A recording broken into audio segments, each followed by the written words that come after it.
George Floyd! They were all here for him, George Floyd, whose violent death in Minnesota led to a worldwide call for racial justice, an end to what is seen by many as targeted and excessive force by law enforcement. Black lives are in danger right now, so we have to stand up. If you really believe that all lives matter. Some 300 strong, they gathered around the gazebo across from the courthouse, listening to speakers, holding signs, chanting, spreading their message to passing motorists. When we are connected, we follow in the footsteps of Dr. Martin Luther King Jr. Say his name! That all people are important. George Floyd! Sheriff's deputies and city police kept a close eye on this loud but peaceful protest as a group of about 30 people on the opposite corner looked on. Among them, Franklin native Mitch Waldrop. He and the others clearly not here to show support.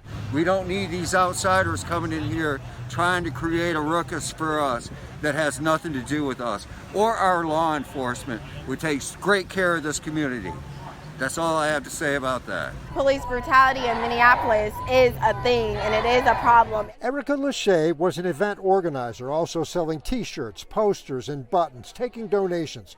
Erica has a connection to where it all started. Originally from Minneapolis, her mom and brothers still live there. Even if I'm states away from Minnesota, I won't shut up about it. The fact that most of the protesters here are white, speaking out for people of color, is not lost on Erica Lachey. She believes more who care should follow their lead. White silence is violence, so the fact that they're just standing here supporting us is great. This statue of a Confederate soldier overlooks downtown Silva. In the wake of Black Lives Matter protests, some are calling for removal of statues like these. Jonathan and Heather White want the statue to stay. To be honest, it's not really about the Confederates or Army. It's our history, because it's my history too. People are trying to move forward, and some people don't want to and just keep bringing up the past, and that's how we can't move on. It is time for it to go for a number of reasons. Dr. Enrique Gomez heads up Jackson County's NAACP. He says the George Floyd case is forcing a reckoning with aspects of racism still lingering in this country. Statues like these, he says, erected in the early 20th century. These monuments were part of an entire ideological campaign to reinforce the concept of, or essentially the Jim Crow laws. Although a picturesque spot, Gomez says African Americans don't bring relatives here.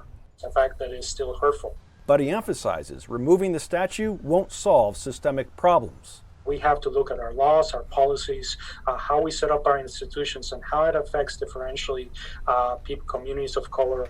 I don't think that a Confederate statue in front of a building says we stand for everything that the Confederacy stood for. Gomez suggests these statues could be removed from county property and placed in museums or parks with context about why they were made. I think that would be a much better solution. We're going to see how this all plays out. State officials released the new data showing that there are now more than 1,700 new coronavirus cases since yesterday.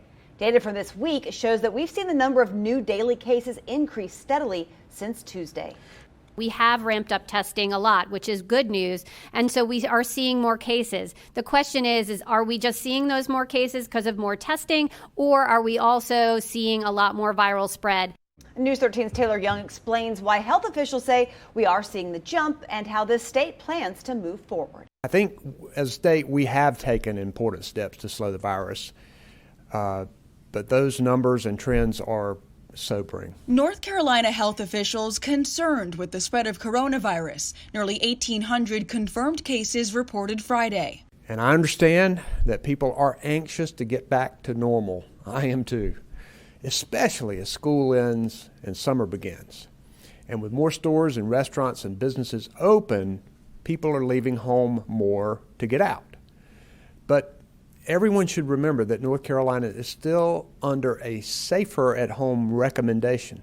The state says this rise in cases is to be expected because of a record number of tests being done daily, 15,000 on average. But what is concerning is the pace of the increase, especially in North Carolina.